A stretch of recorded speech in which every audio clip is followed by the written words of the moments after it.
Tell me a little bit about the genesis of the story for Splice. Sure. Well, Splice was inspired by, of all things, a mouse. But it was a very unique mouse because it appeared to have a human ear growing out of its back. It was a real MIT experiment called the Vacanti mouse. And it was such a shocking image. I just knew instantly that there was a movie in that mouse. Wow. And so your co-scripter for the story part, Antoinette Terry Bryant, tell us about working with her. Oh, it was, well, we were at film school together. We were at a place called the Canadian Film Center, which is modeled, it's actually a school that Norman Jewison started, which is modeled after the American Film Institute. And we actually started Splice as a short film. And then when we wrote the short, we felt that there was a larger story to be told. So over a number of years, we struggled, and as every screenwriter does, to find that story. And I think what was challenging about it was the subject matter was so loaded. Like the whole concept of genetic engineering is such a, can be explored in so many different ways, and it ties into so many different themes that really it was all about caging this beast. It was about like getting it to become one thing and focusing it. And really, the writing process, the development of the film, and the raising of the finances took over a decade. Wow. So it was a very, very long process. Mm-hmm. Now, it's interesting that you've given Dren a range of human compatibilities, but you didn't give her the ability to talk. Right. What was behind that decision? Well, part of the reason Dren doesn't talk is because it's really hard to write dialogue for an animal-human hybrid. Yes.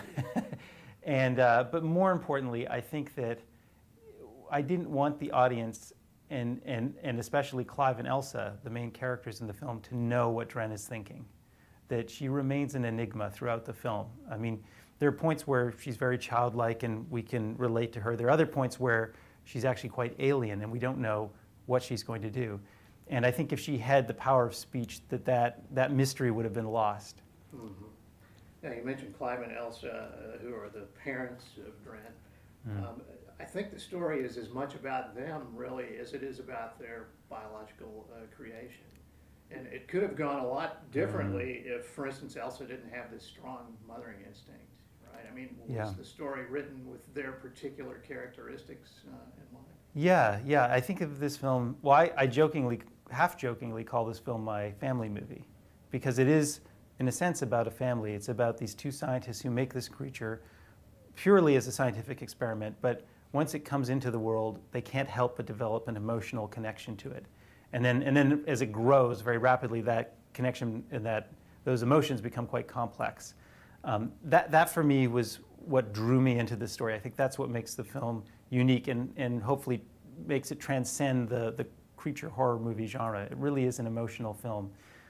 Frankly, I think that's why we were able to attract the cast that we got. Mm-hmm. Right. So Adrian Brody and Sarah Polley in the leads.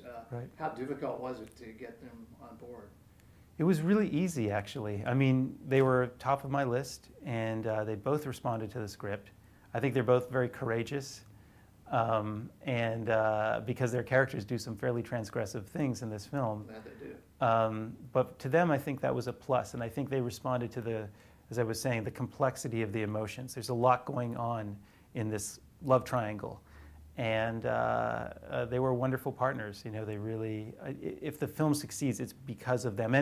And because of Delphine Chagnac, who plays Dren, who's a wonderful discovery. She's a French actress who really brings a quality to Dren that is unique. I think she's a combination of childlike and sweet, and yet at the same time there is something alien about her and something very alluring. Right. No more about that, please. But, so how did the casting process go for her? How many people did you look at before deciding on her? We saw about 200, but she was the very first one. Just by some chance, she was the first person that walked into the room. Amazing. And she had not worked widely in films before? Or? Never outside of France, and most of her French work, I think, is television work. So she's known a little bit. No, she's really a discovery. I think she has a very bright future. Mm-hmm. So why the gremlin for the car? It's funny, I get that question a lot. Well, I just wanted to debunk the myth that that is often perpetuated in movies, that scientists live in luxurious loft apartments with, you know, beautiful cars and that they're wealthy, and it's just not true. I mean, and I think it's a very unfair myth, because most people in research don't make a lot of money. They're doing it because they're impassioned and they love what they do, and they're dedicated and they want to help people. And so it was important to me with Clive and Elsa to show that even though they are kind of science celebrities because they've done these extraordinary things, they're still not making a lot of money, and they're driving an old car and they live in a kind of crappy apartment, and that's just true to life. Yeah.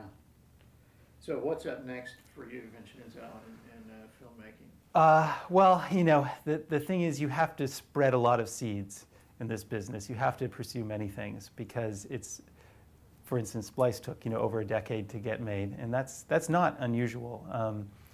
So I have a number of different projects I'm pursuing. One is an adaptation of a J.G. Ballard novel called High Rise. Ballard is famous for having written Empire of the Sun, among others. And it's a very timely story, because it's about this super high rise, which is almost like a vertical city. And within that vertically integrated society, problems arise. And ultimately, I call it a social disaster film. Ultimately, that society collapses. And it's timely because just earlier this year, the world's tallest building, the Burj, opened in Dubai. And that is basically a template for what the high rise is. So there's that. I have a great kids book series called Tunnels. That's kind of an epic fantasy. And then recently, I think I've got William Gibson's Neuromancer, which is one of the great works of science fiction, probably the most influential one of the last 25 years. Wow. And it'll be very exciting if that could get made into a film. Good luck with that. Yeah, thank you.